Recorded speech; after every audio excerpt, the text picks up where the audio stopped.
Om Namo Bhagavate Vasudevaya. Om Namo Bhagavate Vasudevaya. Om Namo Bhagavate Vasudevaya. Om Namo Bhagavate Vasudevaya. Om Namo Bhagavate Vasudevaya. Om Namo Bhagavate Vasudevaya. Narayanam namaskritya naram chaiva narotamam devim sarvatim vyasam tato jayam dhiri.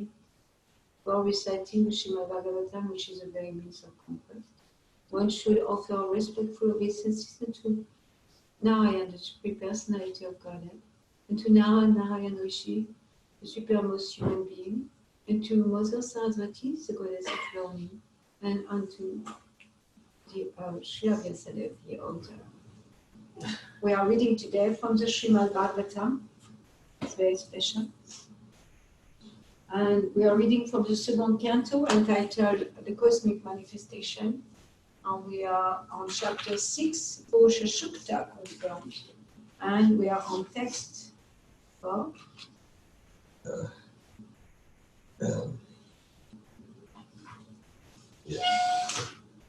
Yes, 4. Correct. 4. Yes. Tat. Gatvam. Vastu Sharanam. Saubhagasyam.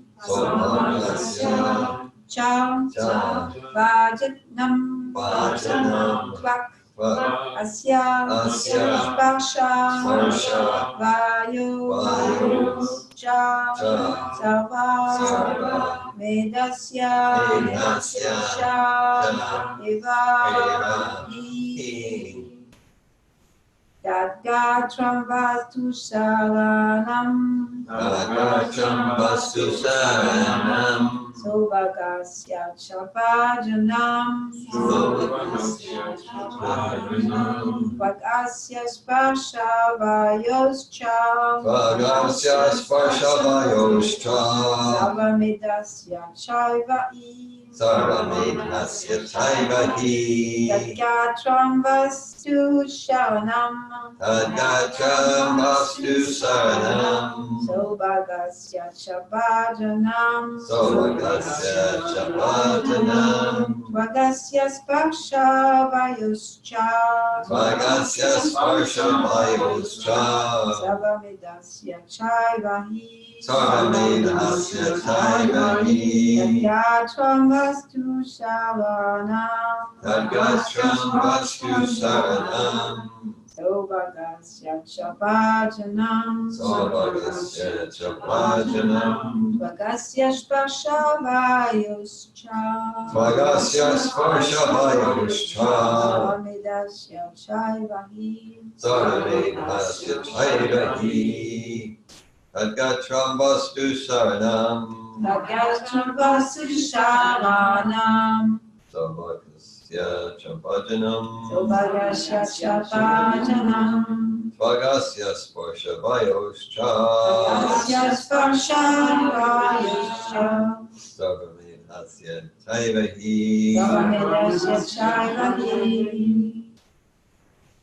Dadgatram vastu saranam. Dadgatram vastu sharanam. Sovagasya chavajanam. Sovagasya chavajanam. Vagasya sparsha vayoscha. Vagasya sparsha vayoscha. Savamedasya chaivahi. Savamedasya chaivahi. Tagatram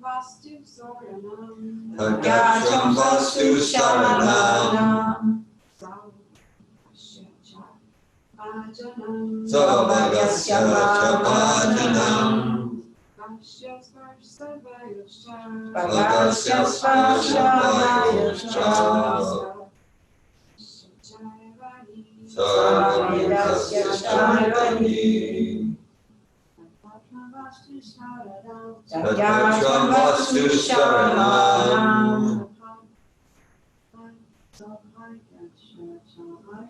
Savagasya Chapajanam Vagasya Sparshavayoscha Sarvamidasya Chaivani Tagatram Vastu Saranam Tagatram Vastu Saranam Savagasya Chapajanam Vagasya Sparshavayoscha Sarvamidasya Chaivani Tagatram Vastu Saranam Savagasya Chapajanam Vagasya Sparshavayoscha Sarvamidasya Chaivani.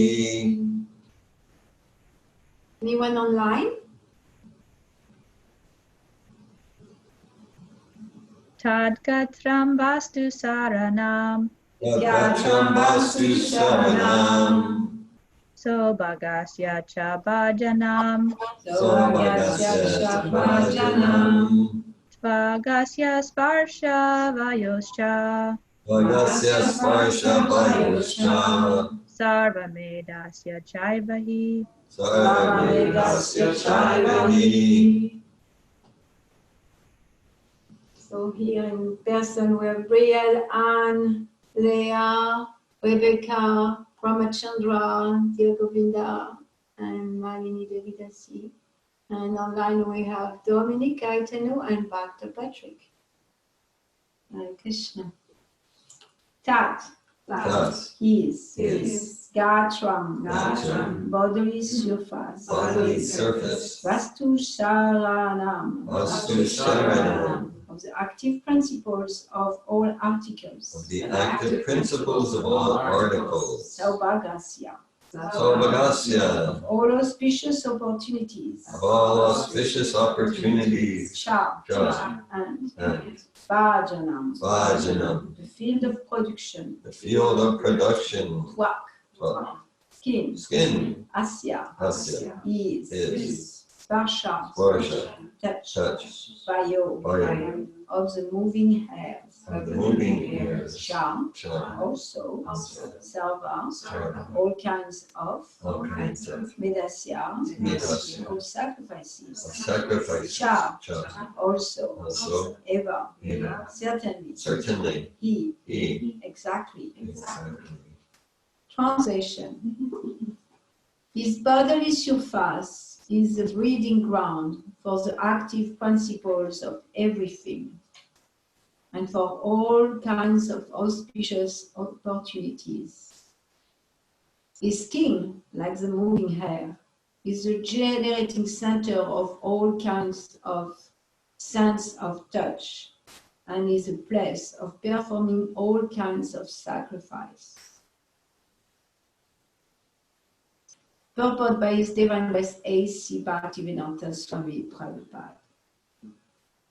The air is a moving agent of all the planets and, as such, the generating centers for promotion to the deserving planets. The sacrifices are His bodily surface and are naturally the origin of all auspicious opportunities. Om Agyanatimirandasya Kanajala Shalakaya Shakshu Unvilitam Jinatasma Shri Gurave Namaha. I was born in the darkness of ignorance and my spiritual master opened my my eyes with the torchlight of knowledge. I offer my respectful obeisances to him. Namah Vishnu Padaya Krishna Prastaya Bhutale. Srimati Bhaktivedanta Swami Nitinamini. Namaste Saraswati Devi Gauravani Pracharini. Nirvisishya Shunyavadi Pasachadhyata. Jai Shri Krishna Chaitanya Prabhu Nityananda Shri Advaita Gadadhar Shri Vasadi Gaura Bhaktavinda. Hare Krishna Krishna Krishna Hare Hare Hare Rama Rama, Hare Hare. His bodily surface is the breeding ground for the active principles of everything and for all kinds of auspicious opportunities. His skin, like the moving air, is the generating center of all kinds of sense of touch and is a place for performing all kinds of sacrifice. So we are continuing those very abstract description of the universal form of the Lord. What I appreciate is that Prabhupada gave a very small purport, so there is, in a sense, there is not a long purport for me to understand what that verse means, but the purport at the same time gives me a great sense that Srila Prabhupada knows exactly what he's speaking about. I have no difficulty understanding that verse in Srimad Bhagavatam, so that's reassuring. That's reassuring because I know that I think that if I'm reading a book and I understand everything, then what's the point?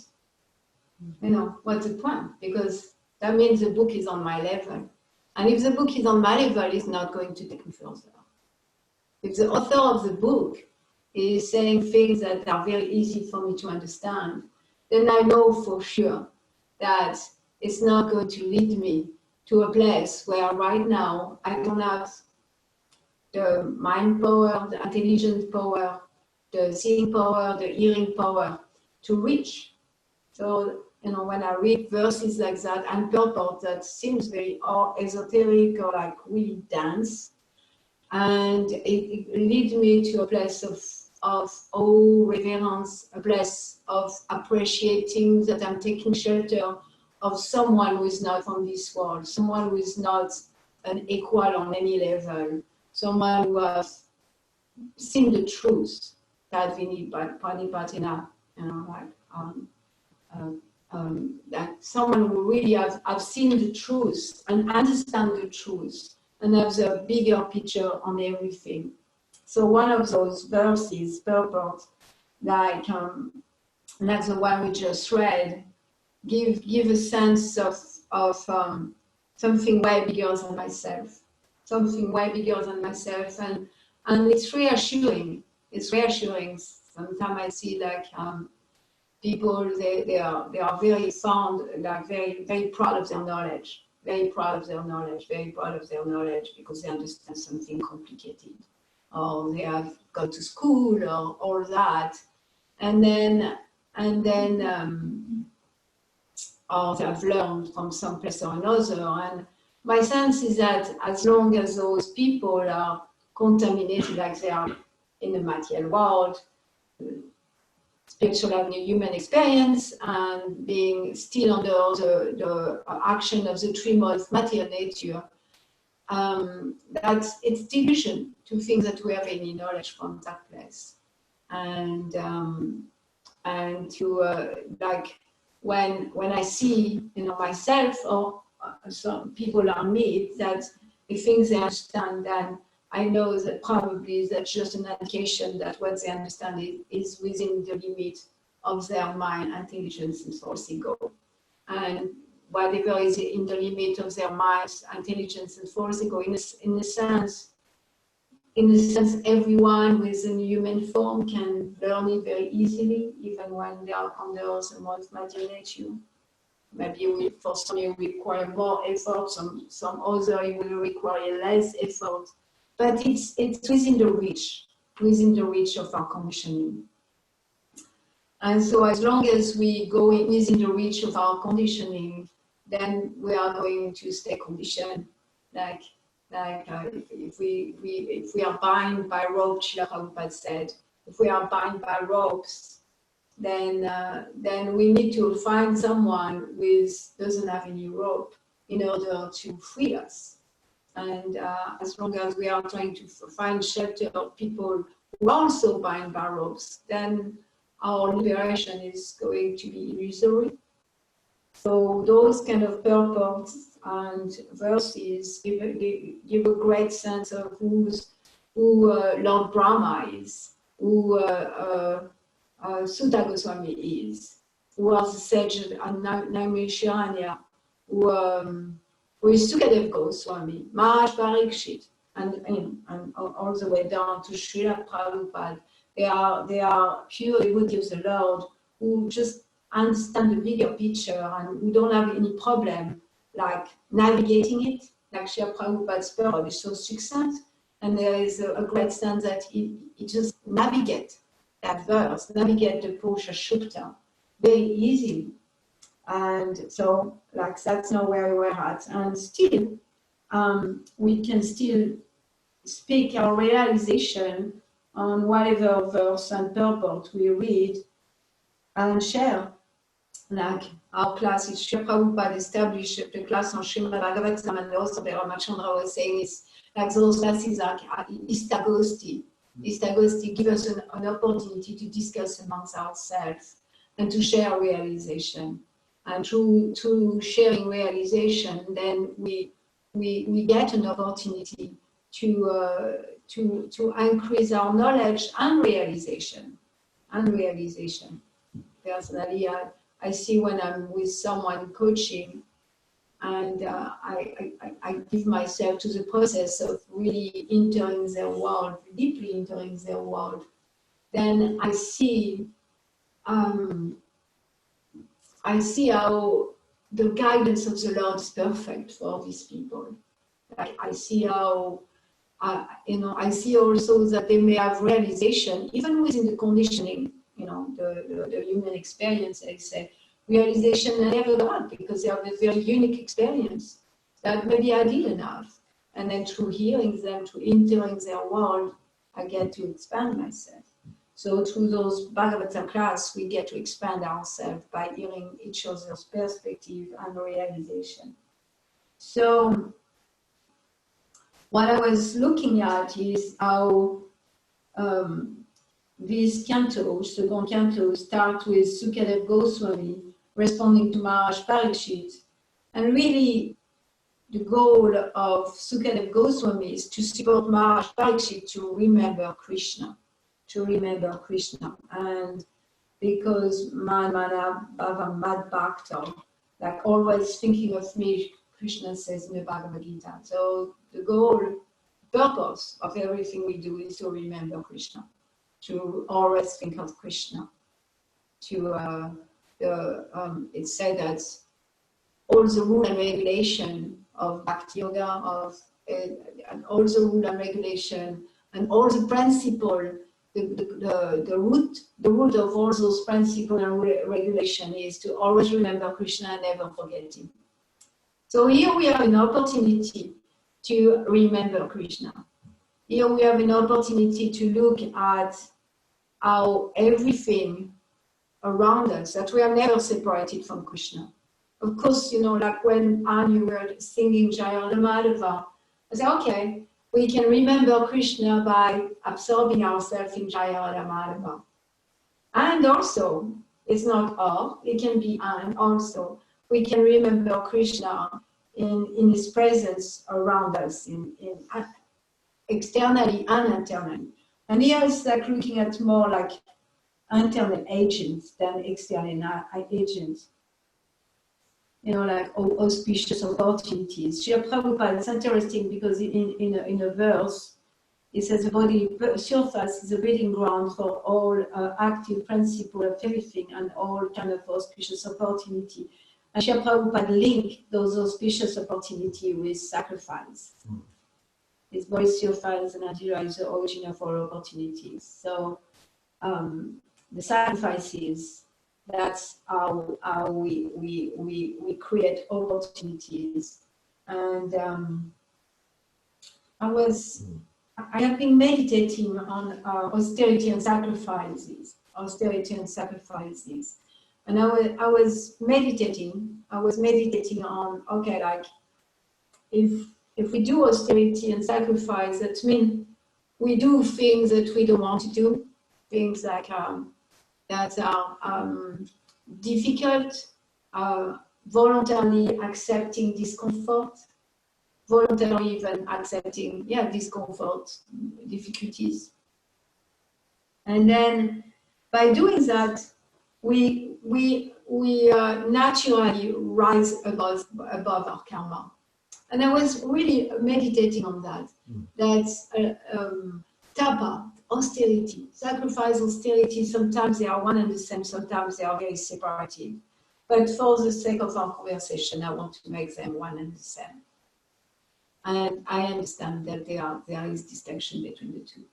And so tapa, that's when Lord Brahma was the first created being. He came out of the stem of Lord Vishnu, and then everything was black and there was nothing around. And he said, well, what am I supposed to do? And first he got scared and he went inside. He went back to where he was coming from. But then he didn't find anything there. So he came back out and then he did some austerity and sacrifice. He did some, he went to meditation. And then as he went meditation, he heard the word tapa. And tapa means austerity. So to do austerity. And I was thinking how when we take birth, we have a certain quota, a quota of pain, a quota of happiness, distress, they come and go. Matras passage to Conte are like, they come and go, like summer and winter season, like that. They come and go. And so we can look at them, of course, they come and go like summer and winter season, but we associate them with our activity. Again, we tend to make connection between things, lives that are not there. We are in the illusion of cause and effect. We are constantly in the illusion of cause and effect. It's like to think that my distress is due to what people did to me or what I'm doing. It's like a cause and effect that's not necessarily correct. And it's the same thing that if I think like, right, today it's cold. Today it's cold because yesterday I had a judgment about someone and I did something wrong. Or today it's cold because whatever, a reason or another. No, today it's cold because it's supposed to be cold. So similarly, our happiness and distress, we only believe that we can control those by our activity. We can control how much happiness they can get and like seeking happiness and making plans for happiness. Or, like distress. Usually we don't make too much plan for distress. But then we have our quota according to our past deeds, and according really our past desire. And then I'm thinking like austerity and sacrifice is voluntarily accepting discomfort or voluntarily accepting to do things that are not pleasing to our mind and senses. That are not pleasing. And then my question, and it's a question I have, and a meditation I have had for a while, that because I have a quota of pain, so let's say that instead of waiting for the pain to come, if I take some on, because in India there's so many people who do really severe austerity and it's not recommended by the Veda at all. But at the same time, they do that, and I was looking, does it balance out? Does it balance out? Because sacrifice and austerity kind of bring us above our karma. They have the opportunity to bring us above the three modes of material nature, transcendental to our karma. And so if I go ahead and accept discomfort, even when the discomfort is not even supposed to be there. I was thinking, does it like nullify the suffering that I'm supposed to receive? But because there is a conscious choice about getting up in the morning early, because there is a conscious choice about following a diet that's vegetarian, because there is a conscious choice about taking a cold shower, because there is a conscious choice of not indulging in sense gratification. It can be a sense, the gratification of my eyes, gratification of my tongue, the gratification of my touch. Because of that, then naturally, I because of that conscious choice, I rise above the cycle of my quota of pain and joy. So it's something I've been thinking about. So the goal of life, the purpose of human life, is to always remember Krishna and to never forget him. And the Lord comes in so many ways. As I was chanting this morning, I was thinking like, it's so mind-boggling that we will always forget Krishna. Because we're supposed to always remember Krishna, but my experience is that I always forget Krishna. And while there is so many ways to remember him, and there is no way to be separated from him. We are never separated from Krishna. We just, again, we are in illusion, we are separated from Krishna. And there is so many ways to remember him. We can remember him, and we can also use everything in our life. Recently, I had a coaching session with a client, and the client was sharing about doing some body work on someone. And he was doing the body work, and he could see that he had some judgment in his head.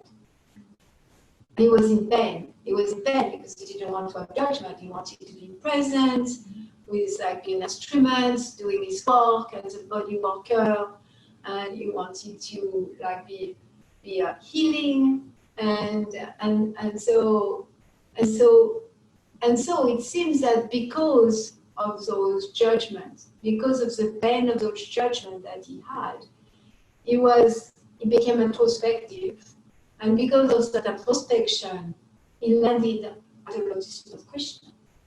And then we were discussing, like, okay, let's say that, what he wanted is to be shanti, peaceful, present, healing.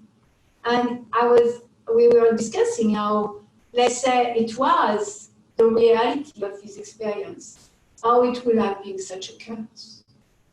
Such a curse to be peaceful that day and secure and just connected with what he was doing, because the opportunity to think of Krishna would not have been so increased than what was happening for him.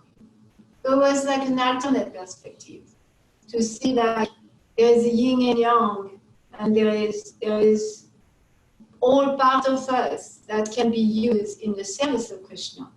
And we can look at the churning of the milk ocean. There is on one hand there is the divine, like the demigods, and then there is the demons, like separated body. And then in reality they are brothers. They are brothers. And then they are called upon churning the ocean. And then by walking together, both sides of like the demigods and the demons, by walking together, they were able to churn the nectar of immortality. By walking together. Of course, after Krishna came and tricks them on his demigod to get it, but that's another aspect of the pastime. But in that pastime, we can see, within ourselves, we also have both sides. In Kali Yoga, the demigods and the demons, they are in the same body. So, and how to see Krishna there too. How to see Krishna in our demoniac tendencies. Like the 16th chapter of the Bhagavad Gita is divine and demoniac tendency. So we all have demoniac tendency, and we can repress them, make them wrong. And by repress them, make them wrong, it may not be really becoming the springboard to remember Krishna, like for his client that was really sharing how his darkness became the springboard for remembering Krishna. And if you were like not connected with that and just connected with a shanty, peaceful healer, you probably have spent the whole body work session thinking, oh, I'm a great healer. I'm doing well here. I'm happy, satisfied, fulfilled. I'm doing well here.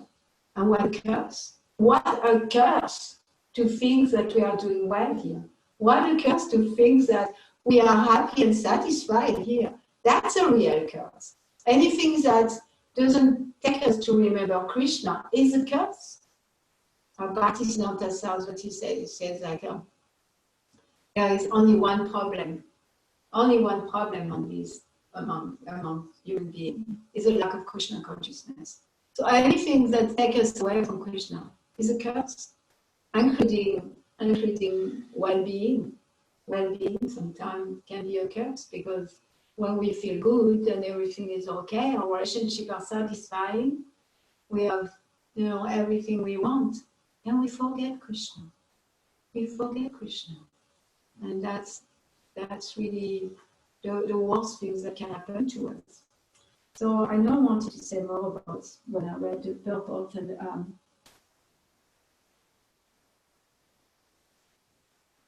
and Prabhupada said the air is a moving agent of all the planets, and as such, the generating center for promoting to the deserving planets. And so I was thinking of the Bhagavad Gita, how in the 6th chapter of the Bhagavad Gita, it describes yogis. Yogis, they control the inward air and the outside air, and they just all kind of things to control the air.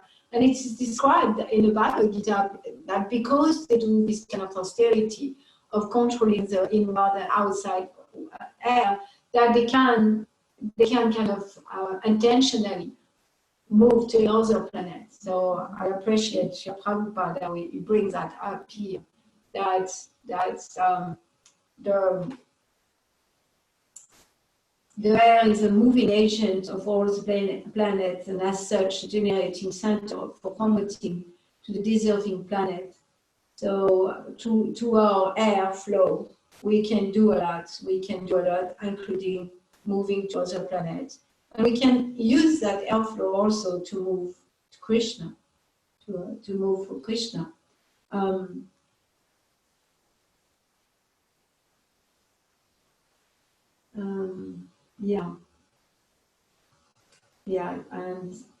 the bodily surface is a breeding ground for the active principles of everything. And I saw the word vast here. That's of the active principle of all articles. So again, like we look at the universal form in the tree and the rivers and the arms and the different varna, and here becomes like more subtle. It becomes more subtle, the active principle. What makes us move? What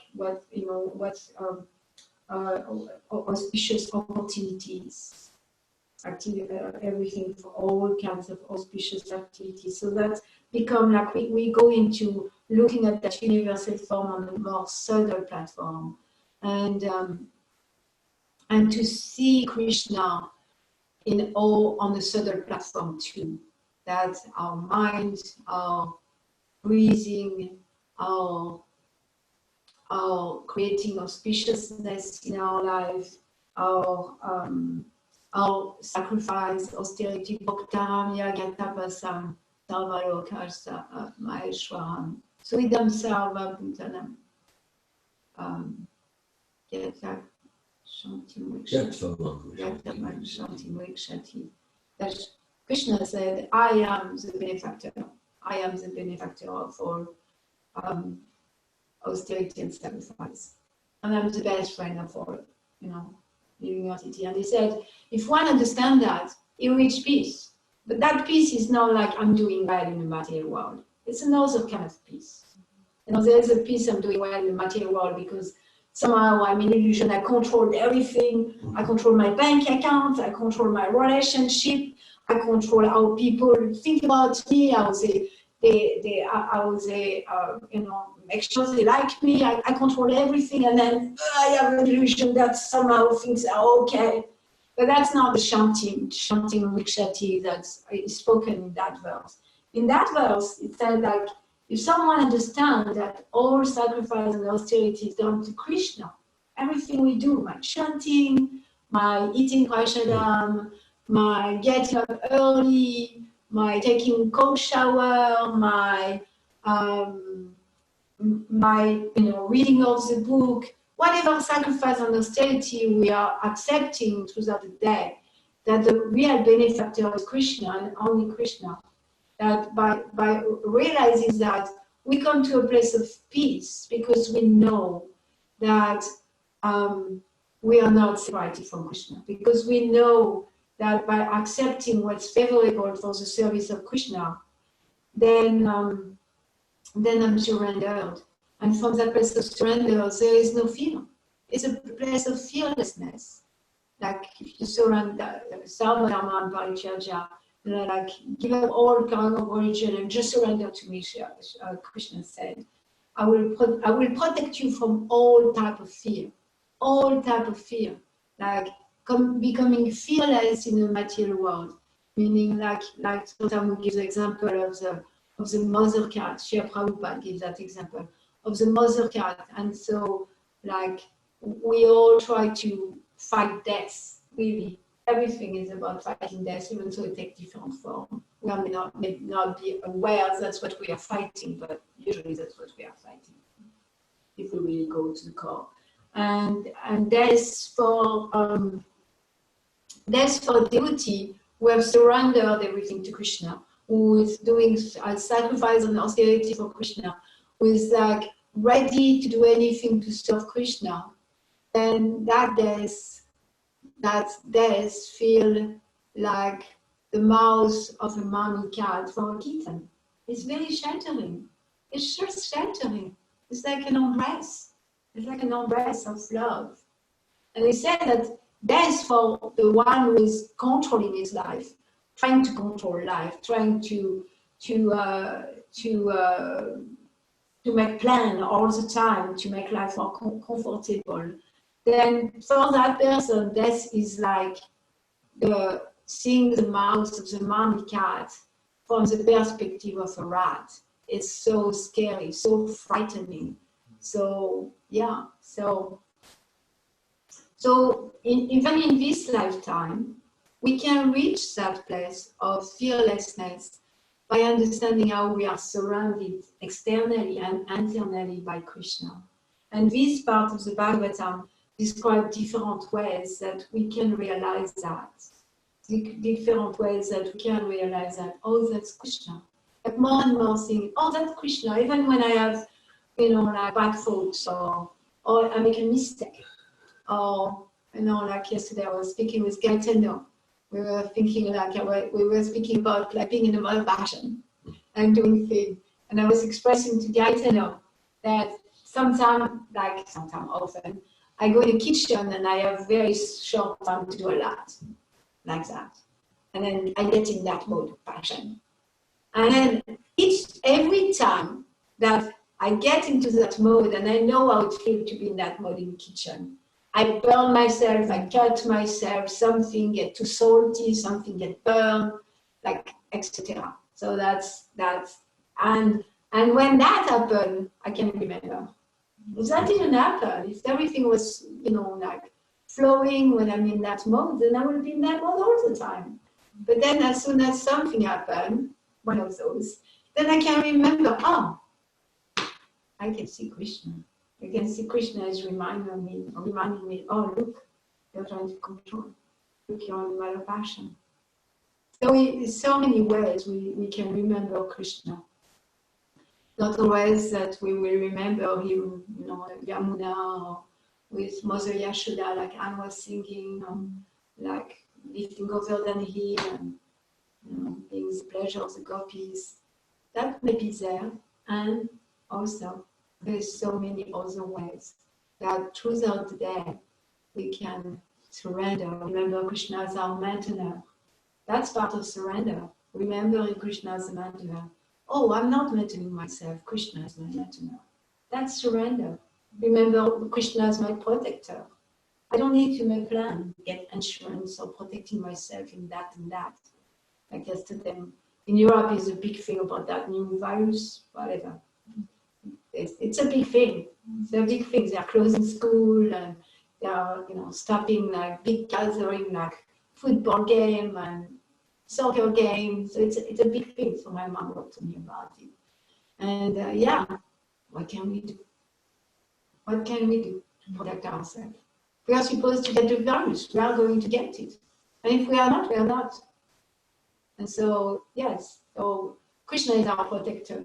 And he's not our protector because if I pray to Krishna, I'm not going to get the virus. That's not the way. Sometimes people like get angry with Krishna because, like, look, I was such a devotee of whatever, Christ or Allah or Krishna. And then this really bad thing happened to me. That's a proof that there is no God. Because he promised, I will protect you from all fear.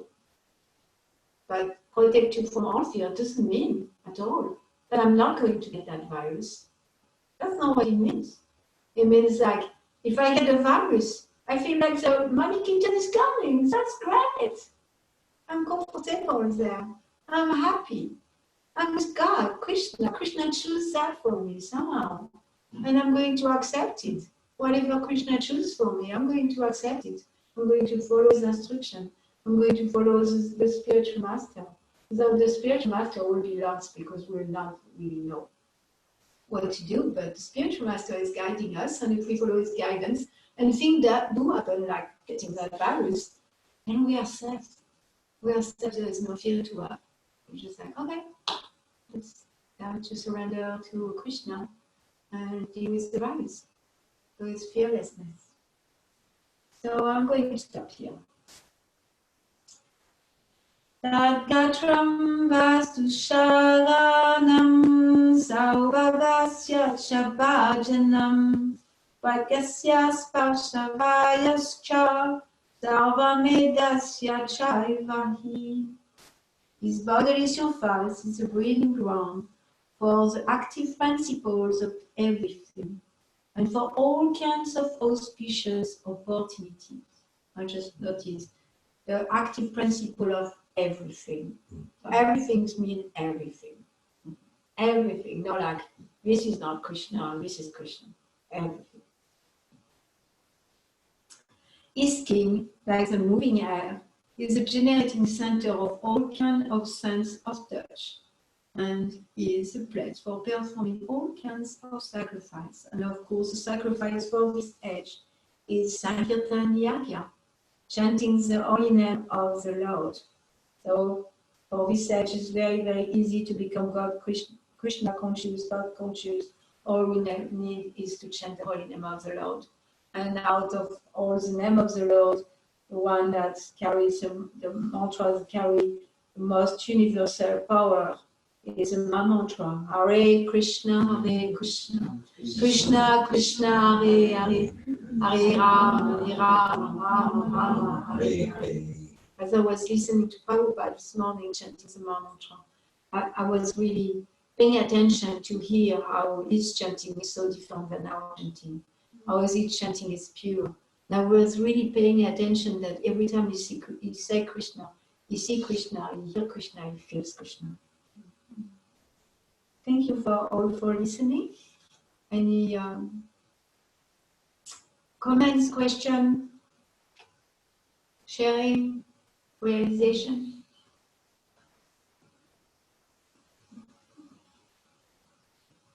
I'll share. I share. So, I used to complain a lot that I can't get my 16 rounds because I sing the Maha Mantra because I only want joy in my life. And it takes long to sing.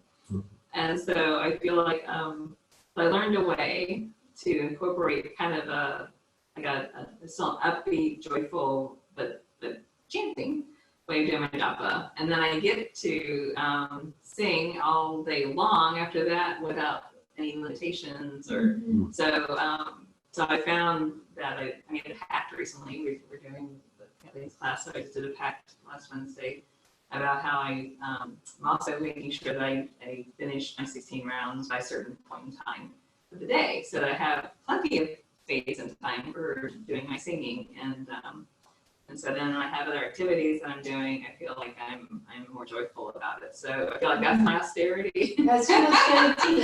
Is that I've committed myself to doing the rounds, and then I get to sing however beautifully I want to sing Okay. all day long after that. So that's been good. Instead of being like grungy, feeling like it's going to take me till midnight to sing 16 rounds of japa, it's more I get to chant my japa and then I get to sing the japa and sing. Yeah. So you could see like complaining is an amount of ignorance. Yes. And like Tamasik knows that, and then you could see how you were complaining like, oh, how can I chant 16 rounds? I don't want to give up my singing because my singing is joyful and I want to stay joyful. Yes. And then you need austerity, as they're going to see as voluntarily accepting discomfort like that.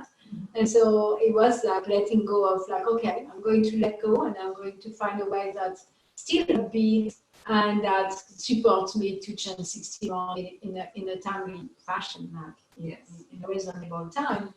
And then you realize that in fact it was creating more, by you taking that austerity, then it was creating more joy. Yes, it did. But I sure wanted to live in that world for a long time. Yeah. I think it's a good example of what we were speaking about during the class. Letting go, surrender, and it's not like less joy comes, it's like more joy when we are said, okay, I'm going to do that for Krishna. Thank you for sharing that. That's really good.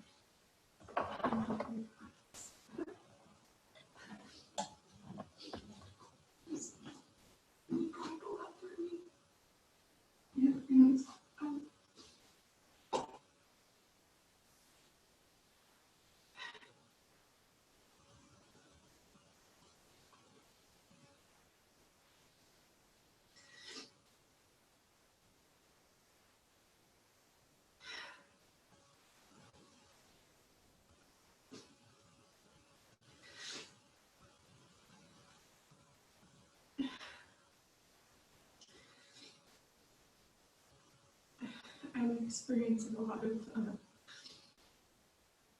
challenges.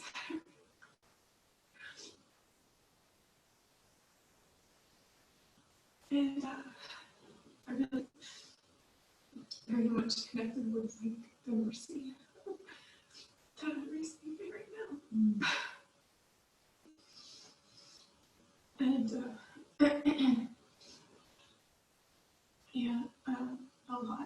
a lot I could talk about, but one thing that is coming most right now is just really connecting with my quota and resisting my quota and like working so hard to create something different. Working like a dog, like I think this has been happening for a while. I'm just like really having a hard time surrendering it. Just really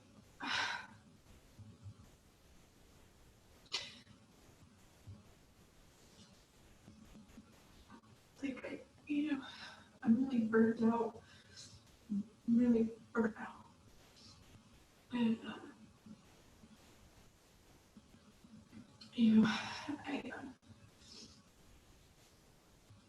I think it's really hard for me to see clearly in this place. I think I'm feeling burnt out. Like I just because I'm having having trouble seeing clearly because of how burnt out I am right now. I'm working so hard.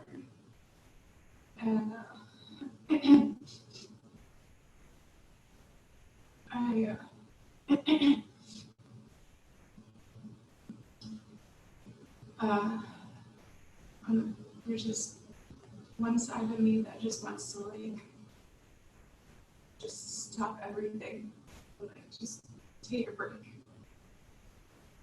just like stop and find my center. And then there's this other part of me that's like, it's just time to like, I don't know what this would look like, but like, just really step into my Krishna consciousness and like I'm really like start sharing it and like not being scared anymore, just like because that's when I'm happy, like that's some of the only times I'm really happy are when like I'm engaged in what we're doing now, like programs, and that's the only time I really fully feel happy. Like otherwise, I'm not really happy. And yeah, I feel like I'm just at this threshold or something, and I'm really struggling to get work because I'm so worried about like what other people think about me and like what,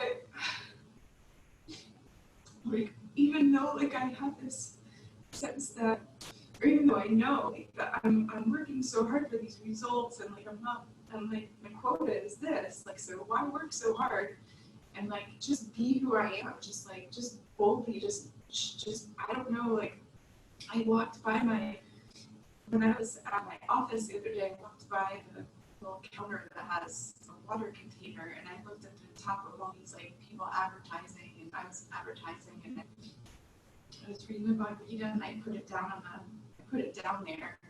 When I walked by, I was like, oh, I never thought about putting books there before. Like I never thought about putting these books there, and I was like, oh no, I can't do that. Like people are gonna be like, oh, Rebecca's crazy. Like she's trying to convert us to this crazy thing, you know, and but yeah. I appreciate in your sharing. You know, I know your challenge right now. Your challenge. There's so much coming. You feel burnout. You're seeing the wisdom in like trying really hard and working very hard, but then not really creating more success than what you're supposed to have. And especially the distinction is that I want to give up everything and just, recenter myself. And then you say also, I want to let go. And you make those distinctions between the two. When you say, I want to just, I just want to stop everything and then recenter myself. Oh, I want to let go and surrender. And I appreciate that distinction you're making because it reminds me of Arjuna. Arjuna, he was on the battlefield of Kurukshetra, and then he had so many arguments and rationality for like going to the forest. So part of you want to go to the forest, and then Arjuna was asked, okay, so you fight, and you know what you're fighting, and what your fight is like. Okay, I don't want to have those judgments, or I don't want to have those judgments that others are going to judge me if I'm just doing what I'm supposed to do and do it for Krishna. Because really, anything we do in this world, if it's not connected with Krishna in some way or another, it's kind of becoming useless. It's zeros. And then zeros can be burning to the ground. It's burning to the ground because there is no meaning to it. And at the same time, like you're seeing opportunity, like the Bhagavad Gita, offering the water. There's so many opportunities that could bring you joy, and where you will focus on what's most essential.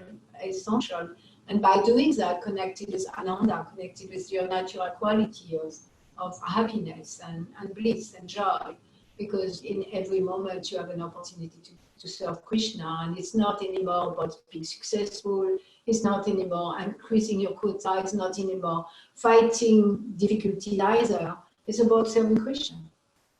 You see. So interesting you're speaking about the Bhagavad Gita, because because of certain circumstances, I changed bank. That's this week I changed bank. I went to another bank. And I was received in a cubicle of a young man. And just behind him, there was Bhagavad Gita, right there. And so I wonder, I said, oh, did they, because I'm a new client, maybe they saw I was a devotee. So I created all kind of story in my head, that maybe that's why they put it there, because, there's enough devotee in Alachua that people want to cater to them. It's the opposite. In Alachua, people who don't believe in Krishna will pretend they believe in Krishna to get your business. Second Vrindavan, they put Prabhupada's deity in the vegetable store.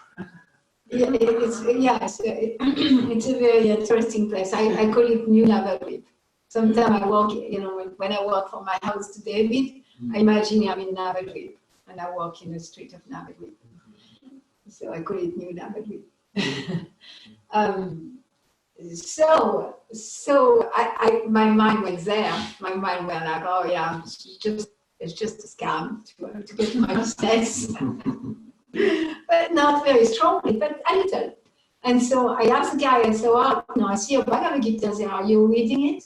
And there was a bookmark in it, so I could see it wasn't simply exposed, someone was reading it. So I said, are you reading the Bhagavad Gita? I said, oh no, that's my colleague here. And he said, is that a good book?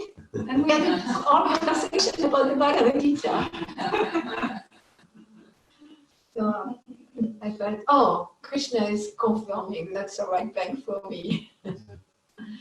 So it's a bank, Campus USA, and the Bhagavad Gita was right there.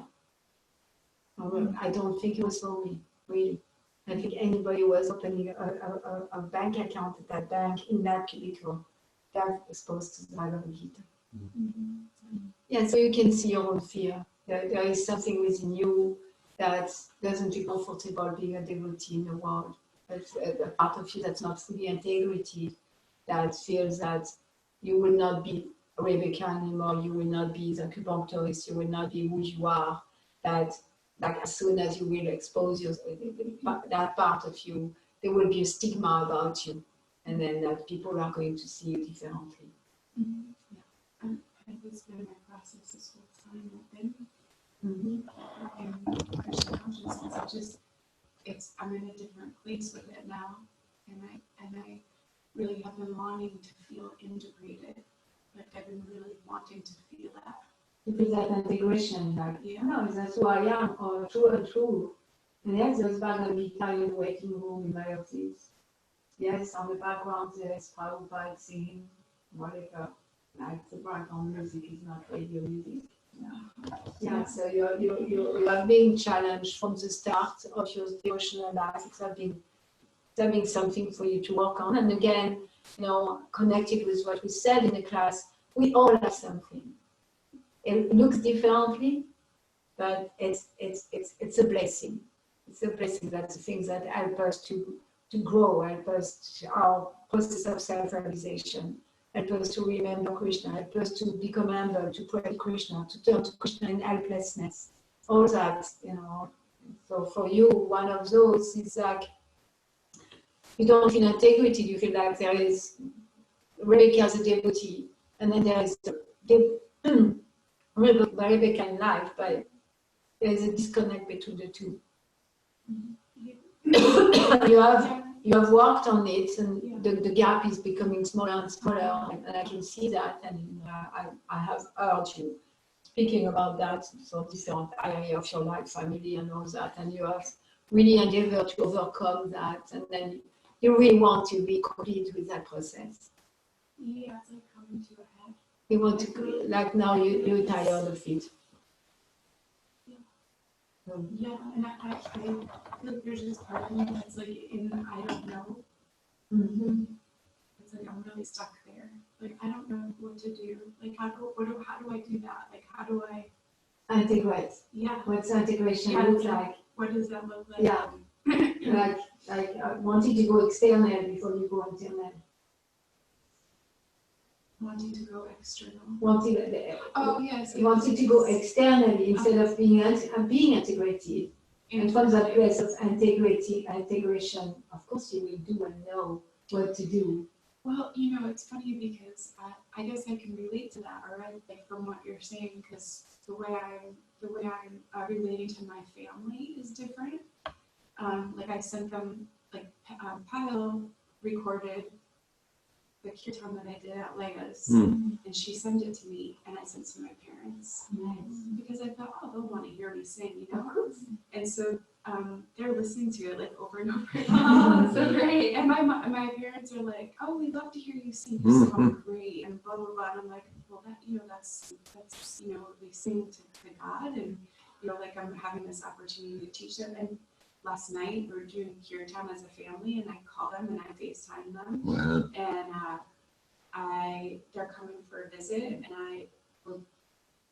Nalini's going to be at a play at the Ratha Yatra, and they're going to be coming to the Ratha Yatra in St. Augustine. And a year ago, 2 years ago, I've been like, no way, like that's not going to happen. You know, I would be scared. Yeah. But something's changed inside of me where I'm just like, yeah, we're going to go to the Yatra. I have no fear now, and I'm like, what else can we create when they're here? I'm ready for them to be here. And see what, and so I could see like, and so that's a reflection.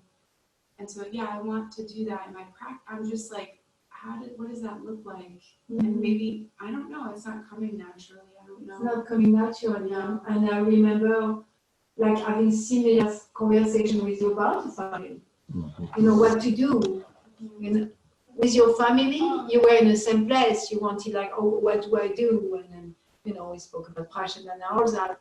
However, because internally you were not integrated with your family, then you were not sure what form it will take or what you know, how to share yourself in that way. And now that you're integrated, then the doing happen naturally, like you send a kirtan and they are coming for a play, and naturally you don't need to ask yourself, you know, what do I do? It's just naturally coming from your being. So with your practice and with your professional life, it seems that you want to tap into the same place within yourself. And then from there, it seems that naturally the doing and the intuition is going to come from there. Like, you know, like putting a Bhagavad Gita in a waiting room. Why not? Yeah, At you know, the bank. I made friends with these chiropractors, and they are Christ-centered chiropractors, and they're really inspiring. Like I've spent a lot of time with them, and anyway, I went to their grand opening, and I was talking with one of their family members who was coming to see me for acupuncture, and he was like, we were talking about how inspiring they are because they just put it out there. They just put it out there and you know, his wife, who I don't know how much of the conversation she heard, but she like came from like another direction. I turned around, she was like, she leaned in, she was like, God wants you to like to share, you know, who you are, to be, you know, or like something like that. She can't remember exactly what she said, but that was like the essence of it. And I was just like, whoa, like it felt like Krishna was telling me like, come on, I want you to do that. Like, I want you to do that. And yeah. And so now, like, you know, my lease is up, and, you know, well, it's up in 4 months, but, you know, I'm giving myself 3 months so I can give this person time to find someone else if I choose to leave. And I am in that, I'm just like, do I want to stay here? And in that 3 months, like, if I'm going to leave, then I got to go out big, you know? Like, if I'm going to leave, then let's go for this, you know? Like, You don't trust that if you were to be integrated and give Krishna, you will be successful. I so wonder if you if that's the case, like, because, you know, if I was just honest about who I was. the fact that you're thinking, okay, if I let go of the lease, then I go out completely. I'm going to give myself and go out completely. But if I don't get the lease, then it seems that there is like some fear getting in the way. Yeah, but getting in the way of actually, Doing the same things that you would do if you were going through the other feelings. I think I'm not. You say if your lease was up, and you decide, okay, I'm not renewing that lease, then you will keep going big out. Yeah. That's what you said. Yes. Right. But why? Well, but are you saying like that I could? But if you keep your lease, it seems that what's running the show is fear. Yeah. Absolutely. Yeah. It is. Yeah. It would be interesting that you give up your lease, and then during those 3 months that you give 100 like kirtan and doing whatever in your office, and then it will be booming. It's a possibility.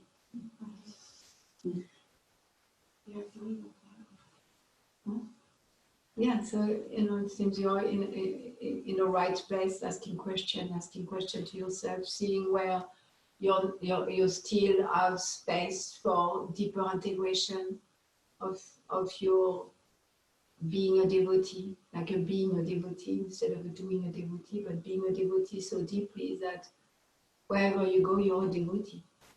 Whatever you do, you're a devotee. That doesn't mean necessarily that you bang people with a Bhagavad Gita on the head, but there is no disconnect between the two. There is no gap anymore. Yeah, I can see how, like, when you go out, like, I one day I would really love to connect with, like, book distribution like you do, like, because it's just so natural. It's like, it's just like, this is what we do, this is it, and like, I'm like so attracted to that. I want to feel that integration and that I want that. You want to be free of judgment. Yeah. Yeah. Thank you, Rebecca. Krishna is helping you going deeper in like owning that you are his. I thought maybe to share about my history in academia, graduate school. I know some of you have heard parts of it, but just Rebecca sharing reminds me of that.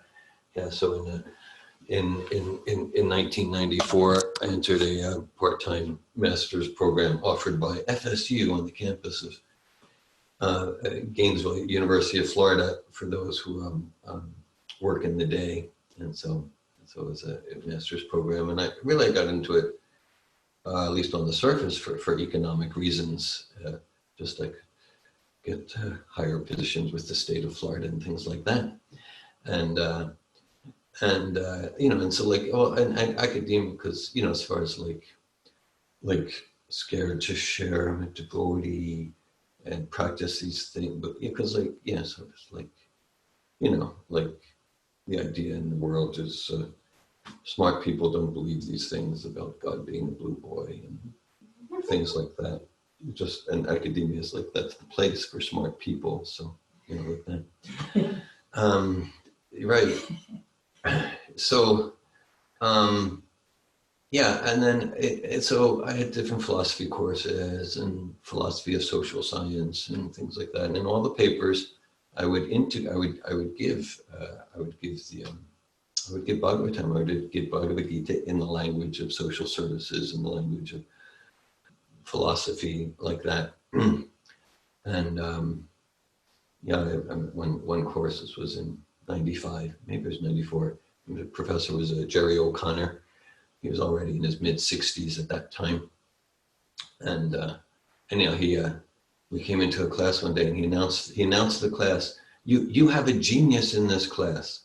He was referring to me, not that I'm genius, but what I was giving was beyond genius, actually. Beyond genius. Yeah, it is said talent means you consistently hit the target, and genius means you hit a target that no one else can see. So I wrote specifically with Jerry O'Connor. It was a paper on community organizing. What could be less interesting, right? So, but the Bhagavatam talks about politics. It talks about diplomacy. It talks about the 4 stages of political strategy. It's all there in the what any subject is there in the Bhagavatam. And so I had realization of this. So whatever the topic was, community organizing, or the German romantic philosophers, or whatever it was, I was just giving Prabhupada. I was just giving Prabhupada in their language. And Jerry O'Connor, like, he'd been a professor for like 35 years, and he said, like, it reminded me of the verse, Krishna Svadamo Bhagavate Dharmagandit Bisa Kalo Nasham Jishamesha Parnako Dunodita, that this Bhagavatam is as brilliant as the sun. So he was saying, like, I've never read a paper that could even compare to this. And I was just writing, like, 4 pages on community organizing, giving the Bhagavatam like that. And he was told the whole class looked at me like that. Okay, and then this was happening, and then Jerry O'Connor and Neil Abel and Dave Smith, and these were the professors, and they came to me and they said, like, well, you should really do a PhD. You should really do a PhD because, like, you have so much time. And I didn't, because I was just in there in the service of economic reasons. At a deeper level, wherever I went, I could be doing food stamps eligibility. Wherever I went, I wanted to meet people where they're at and give them the sublime thought and give them Bhagavad Gita, Bhagavatam. That's what I do wherever I was. Post office, supermarket, whatever. In like a pin out. What's that? In like a pin out. Exactly. Yeah. Prabhupada often emphasize that, in like a pin, out like a plow. And so I think it's a good example of that. And so and then the PhD program, they didn't have off-campus courses. I would need to go to Tallahassee for some courses. So they were ready to rearrange. They were ready to rearrange the entire schedule of courses and let me take courses out of sequence. And so 1 day per week I would go to Tallahassee, and they were saying, like, we'll not just waive your tuition, but we'll give you money. Actually, they gave me like $50,000 to do the PhD over 3-year period, 2-year period, really. And so, but what they insisted was, like, whatever you got, you just be direct about this. So I'm just saying, like, because, like, well, if I want to make it here, I better hide. Yeah. And if I hide, then I can be dull and boring like everyone else. Yeah, that's a great strategy. It's like, hey, I got something special. And again, I offered it, using discretion about the language. And they were just like, yeah. And then some of you, actually in 1999, I published, there was a Back to Godhead article about some of my PhD activities. And I described there, I described there that because even though I was getting this consistent feedback from the universe and Krishna, you just be direct. And I developed the Vedic personality inventory. For my actual dissertation, I was thinking just to do something to get the degree, like take some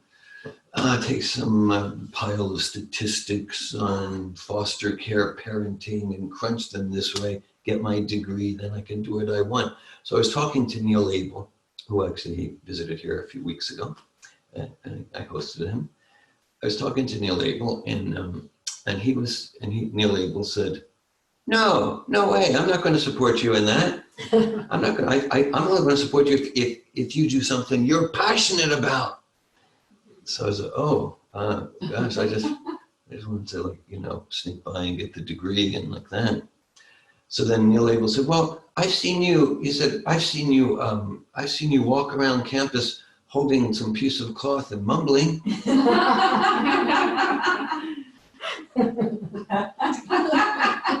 "You seem pretty passionate about that." I go, "Oh, yeah, I do walk around campus holding a piece of cloth and mumble." "Yeah, that's true." He says, "Well, why don't you study that?" So it was just so clear to me. It was Srila Prabhupada.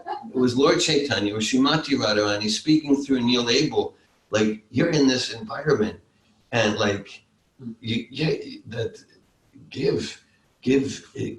this sublime transcendental wisdom And that became the Mahamantra studies. So it was just in that particular environment, it was just, it was like even materially, the more direct I was, the more successful I was in that particular, what to speak of spiritually and doing my eternal dharma. But even materially, like the more direct I was, the more money I got. The more direct I was, the more the professors were like, wow, this is special. And now actually 26, that was the first study of the Mahamantra. Now it's become a whole sort of movement to study the Mahamantra like that. Hare Krishna. Hare Krishna. Thank you. Thank you for your online sharing. Is there time to ask about it? If you want to. Well, I really connected to like what you was thinking about, like feeling well materially or something like that, right? That it sort of stands as an obstacle to our spiritual life. And I was wondering, like, I mean, like especially, yes, wife, husband, partnership, like that's like one of the things that lead to that relationship, that you felt well being together materially. Mm-hmm. So how not to get confused that your Krishna consciousness not be jeopardized in that well-being.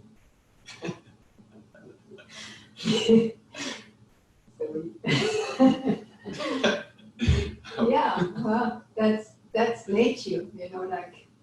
So you're asking question. I appreciate your question. What's going in my mind is deeper than your question. So my laughing is deeper than your question, but I will respond to your question.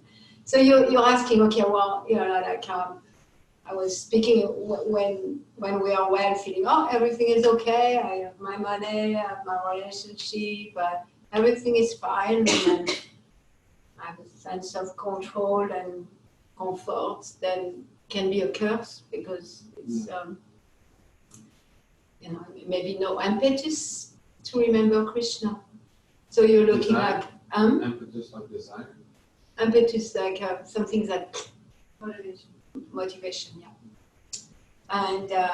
And then you're looking, okay, well, like when entering the Grihastha ashram, it seems that it looks like comfortable, amicable, and feeling good in some level.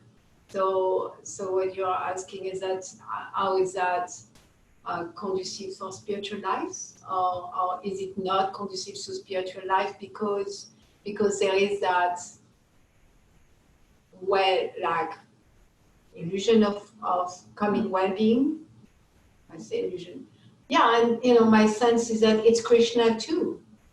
You know, Krishna will give enough illusion for two people to get together thinking that they are going to be happy, and then later on creating enough impetus for people to turn to Krishna, to remember Krishna. You know, like Prabhupada said, marriage is like family life is like a dark well. So it is a dark well. And it is meant for being a dark well. The austerity sacrifice are very different, like the different ashram life, and you know that more than most. But you know, there is a brahmachari ashram, and the brahmachari kind of is blissful, because it's just to serve the guru and to austerity sacrifice. But life is not comfortable for a brahmachari. And then at one point or another, most brahmacharis, they are going to want to be married, thinking like, well, I'm tired of not having comfort, let me go for comfort. And then in doing that, then maybe there is less austerity, less sacrifice. But then the austerity and sacrifice are part of the Grihastha ashram, because there is so much, you know, just like economic development that need to be there. And then because of the level of sense gratification, you know, like there is more less impetus for spiritual lives that lead to whatever plugging back into our natural karma. So there is naturally more suffering coming in it, and it's a really nice. It's an ashram. It's a place for self-realization. And in itself, that ashram specifically is full of natural austerity and sacrifice. So just less a choice. And through them, then so much purification happens. The Grihastha ashram, I believe, is the most purifying ashram of all the ashram. That's my experience. I'm speaking from experience here, not from Shastra. Yeah, it's so purifying because it's such a struggle. The Kali Yuga, the safest ashram. The safest ashram, and it's so much struggle, so much difficulty. So, in Kali Yuga, it's the age of quarrel and hypocrisy. Mm-hmm. So, maybe my question is relationships. How to keep these difficult, of course, difficulties, like they're more than the Brahmacharya ashram. My question is like how to keep the difficulties Krishna conscious, like kind of like the second verse of the Bhagavad Gita where Prabhupada addresses in the purport that real perplexity is not to know, not to be aware that there are perplexities. And like for me, like I understand like the dark well analogy is like someone who really he completely doesn't know that he's in the dark well. Like he's in pitch dark. He doesn't even know he's in the well. Yeah. And this comfort, I think, is like something that can be like sort of like intoxication, right? It's intoxication, yeah. It's intoxication, it's take us away from Krishna. And then at one point or another, if we are away from Krishna, Maya is going to help us remember. Maya is going to help us remember, and I believe probably the best conducive way to approach Grihastha ashram is to approach it from a perspective like it's for purification, and it's going to be difficult. Like this book, like the road less traveled. Could you like the exact quote? Sure. It's really one of the first modern personal growth books by F. Scott Peck called The Road Less Traveled. And the book began, he's a psychiatrist, he was a psychiatrist, and the first sentence of the book is, life is difficult. Yeah. If you want to give the purport. Yeah, so that's it. If one approaches Grihastha ashram as an ashram, so ashram is a place, but it's a place for spiritual advancement. So if one approaches Grihastha ashram the same way that someone approaches the Brahmacharya ashram, it's so difficult. Like celibacy and austerity, sacrifice, surrender to the spiritual master, all those things that like I'm giving up my life as a Brahmachari. So it's difficult, and people when they approach a Brahmacharya ashram, they kind of embrace the difficulty of it. So similarly, if someone approaches Grihastha ashram with the same mentalities and the Brahmacharya ashram, meaning like I'm entering that not for my comfort, I'm entering that not for my enjoyment, I'm entering that not because we will feel good or because whatever, but I'm entering it because I know that's where I am at in my development, and that's where I'm going to make progress in spiritual life, and it's going to be difficult. Then I maximize the chance that when difficulty comes, I'm going to remember like, yeah, that's what I'm doing here, and I'm going to remember to turn to Krishna. And then if I'm approaching Grihastha ashram from that perspective, I also increase the potential of really seeking happiness, not from the contact of the senses with the sense object, and seeking happiness from really developing the real ananda in the soul by really being very rigorous with sadhana bhakti. Chanting, reading, really putting that in the center of my life.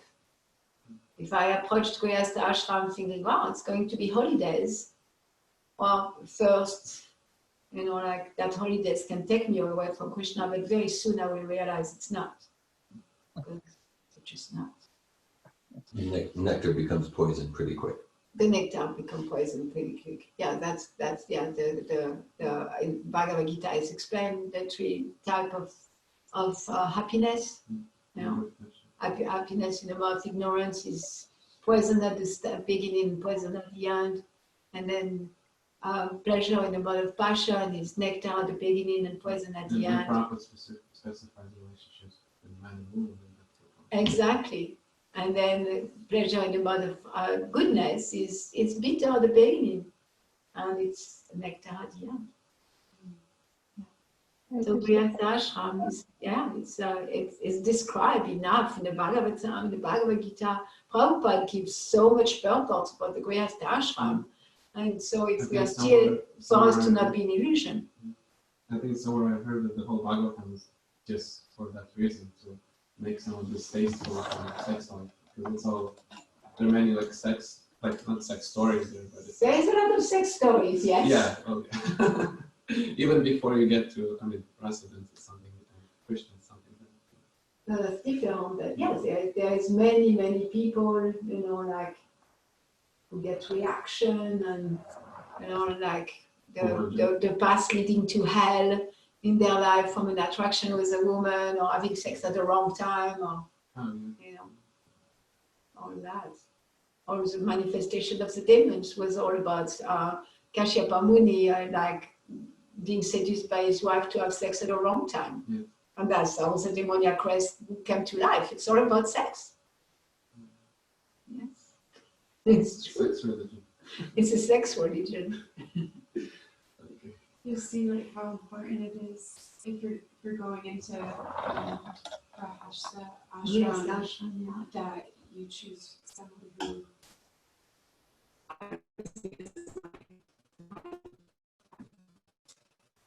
I'm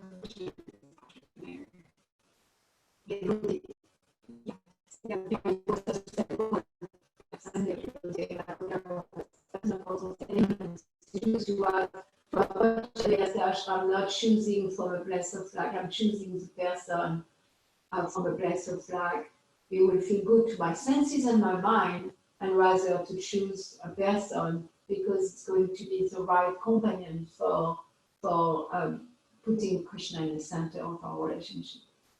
Yes, I mean, hi Patrick. I sometimes,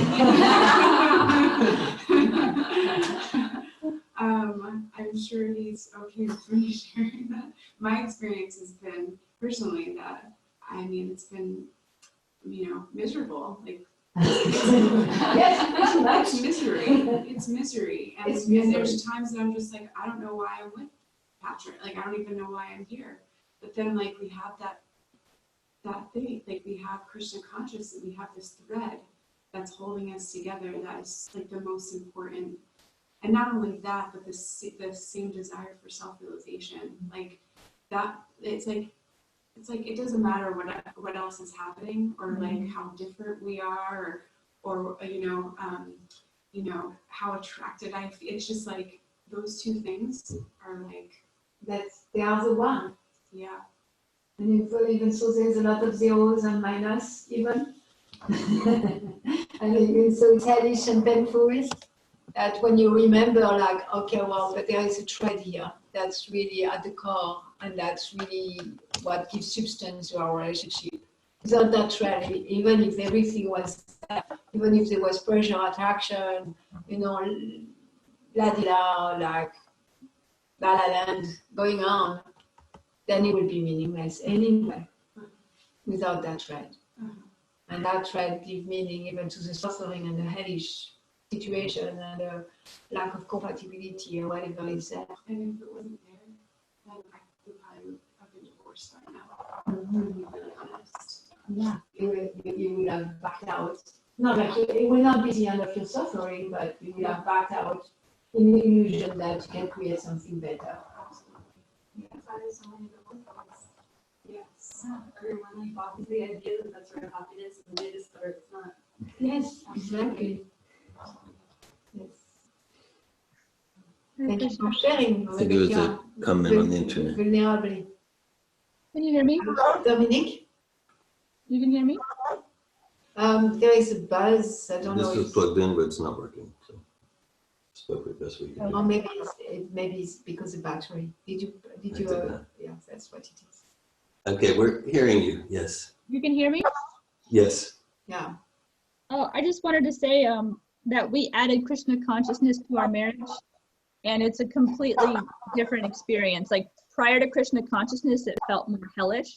I wanted Gaetano to satisfy what I wanted him to satisfy me. And then adding Krishna consciousness, it's like, it just like really like calms down all the material desires, and it makes us focus. Like we do Guru Puja in the morning together, we sing together. So like we actually experience harmonizing every day, you know, our voices. And yeah, like, I mean, I'm not saying that it's heavenly, but it just, Krishna consciousness is very soothing. It's like a tool to take into the Grihastha ashram. Yeah. And also I wanted to share that I had a realization the other day. You spoke about just now that Kali Yuga is the age of quarrel and hypocrisy. And the Sattva seminars address quarreling and hypocrisy. So I just realized, like, wow, that's really like another, like a weapon or a medicine for the age that we're in. So like there's really strong medicines that we can take with us, and like are really powerful weapons we can take into, you know, Grihastha ashram, or obviously anywhere, any ashram, you know, bringing Krishna consciousness and transformative communication. Like they're really powerful, like they really transform the ashram. That's all. Yes, I appreciate. I think that your sharing is very valuable because you have contrasted the two experience. The experience of the marriage, Kriya Medi, Prabhupada said, if there is no Krishna, it's not an ashram anymore, it's Kriya Medi. Like where it's a business exchange, like what can I get from you? How can I control you? That my senses are going to be satisfied, that my mind is going to be pacified. What I get, you know, it's like a business exchange, and you could see like it was really not satisfying because you say you couldn't control Gaetano to give you what you want because really it works like that. And then you could really, like, you can create the contrast it with when you started putting Krishna in the center. And now putting Krishna in the center, it's no more a business exchange. It's not about what can I get from him or what, you know, like trying to satisfy my senses and my mind. It becomes like harmonizing together to serve Krishna together, and then you bring meaning to the relationship and depth and substance. And then you're looking at, the visage of Kali, of quarrel and hypocrisy. Then there is a solution. And the solution is to chant Hare Krishna. Thank you, Dominic.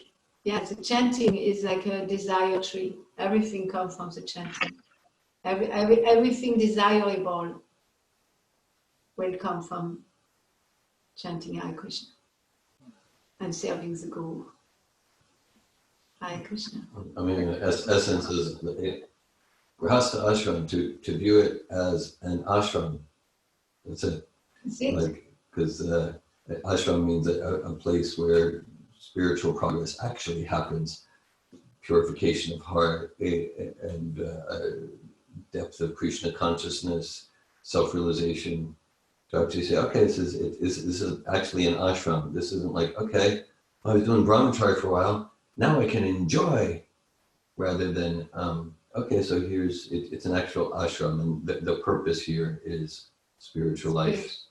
Yeah, to really see as a place where I'm going to continue the purification. I'm going to continue to free myself from the entanglement of material energy, not dive deeper with it. And then from that perspective, there is a better chance to create a successful Grihastha ashram. And successful not meaning happy ever after. Successful means like making advancement in spiritual life. Hare Krishna. Yes, Gaetano. Hare Krishna. Thank you for your class, Mother Malini. Yeah, so I guess I wanted to share a little bit about. I feel aligned with what Dominique shared as well. But for me personally, or to add to that, I feel like marriage life was the perfect platform for me personally to come to Krishna consciousness, because it kind of forced me to stay still. It's like, okay, now I'm in a marriage, now I have children, and I'm having all these challenges, and I'm like, I can't like just go away somewhere. I can't just go somewhere and just kind of escape. I felt more like, okay, well, now I'm responsible for two other beings and my relationship with my wife and my children and my wife. And so like it really helped me to really take the time to like do the work that I needed to do so that I could support them and raising my children and just continuing to be a co-parent with my wife. And that brought me to the Savatov seminars. And that, of course, just going to the seminars was really helpful for our marriage and me being a parent. At the same time, like Krishna consciousness was a whole nother level of like looking at a responsibility that I have as a partner to Dominique and supporting her Krishna consciousness, and then my own children and supporting their own Krishna consciousness, and presently and in the future. So marriage life for me was like, just looking at like really facing the responsibility that I have to myself and to people around me. Well, obviously my wife and my children, you know, more importantly, but my community, seeing it like extend out into the community as well. Like, so I guess that's what I wanted to share. I don't know what would have happened if I stayed single my whole life, if maybe I would have come to something in the future, but I feel I can see the direct result of marriage life and how there's parts of it, sure, that were, great and fun, but I'd say for the most part, it's been very challenging up to this point. But I feel like it's less challenging now that my focus and Dominique's focus, I speak for myself, my focus has turned to Krishna and Srila Prabhupada, and less like I'm seeking my wife for my fulfillment and my joy and my completeness and my wholeness, and my children for that same, because that's why I entered marriage life, because I wanted more of a whole, complete, joyful spirit experience in being a human. I thought, well, a family life would give me that, and it gave me that a little bit, but not to the level that I was really seeking. And then, Krishna consciousness is, for me, that's what it fulfills. It fulfills that complete desire, those desires that I have, and connection and relationship, and endless pleasure in Rama. Yeah. Yeah. So anyway, I want to share that.